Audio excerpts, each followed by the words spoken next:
Assalamualaikum warahmatullahi wabarakatuh. Halo semuanya, selamat datang di pelajaran ekonomi SMA kelas 10. Sebelum kita memasuki materi ini, yuk kita kenalan dulu. Saya Laura Milamsyah, nomor absen 14, kelas 10E dan sekolah di SMA Negeri 11 Jakarta. Materi yang saya presentasikan hari ini adalah bab 3, yaitu cara mengatasi masalah ekonomi.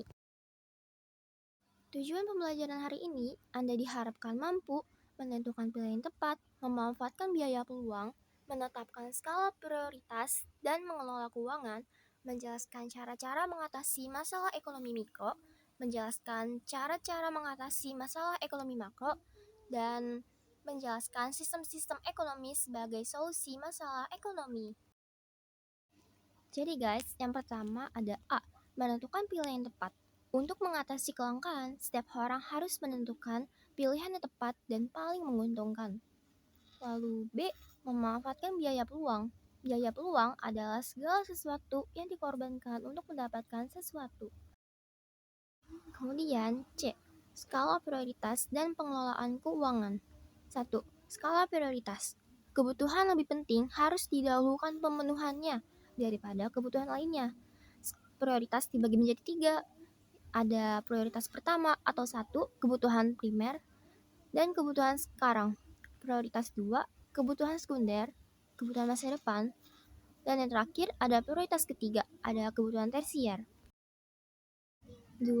Pengelolaan keuangan dapat dilakukan dengan A. Membuat pembukuan keuangan, B. Monitor dan mengevaluasi secara berkala, dan C. Membiasakan diri untuk menabung. D. Mengatasi masalah ekonomi mikro. Menentukan pilihan tepat untuk mengatasi masalah kelangkaan. Contohnya, memilih faktor produksi tenaga kerja. Bersinergi antar pelaku pasar dan industri untuk membentuk satuan lebih besar. Contoh, kerjasama antara Nokia dan Microsoft. Adapun membentuk kesepakatan di antara produsen dan konsumen. Menggunakan teknik analisis ekonomi mikro, pemanfaatan analisis biaya peluang dalam rangka menentukan pilihan. Mengatasi masalah ekonomi makro. Kebijakan moneter adalah kebijakan yang dirancang pemerintah dalam rangka memengaruhi jumlah uang yang beredar untuk memperbaiki kinerja perekonomian. Contohnya menurunkan suku bunga. Dan ada kebijakan fiskal. Kebijakan fiskal adalah kebijakan yang bertujuan memengaruhi jumlah pengeluaran dan penerimaan pemerintah. Contoh, sektor pajak.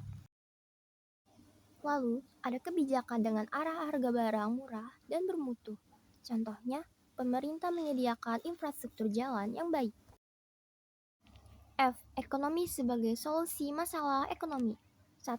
Sistem ekonomi tradisional.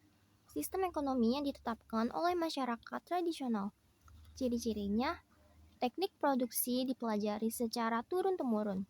Modal sedikit, pertukaran dilakukan dengan sistem barter, belum mengenai pembagian kerja, terikat tradisi, dan tanah merupakan tumpuan kegiatan produksi dan sumber kemakmuran.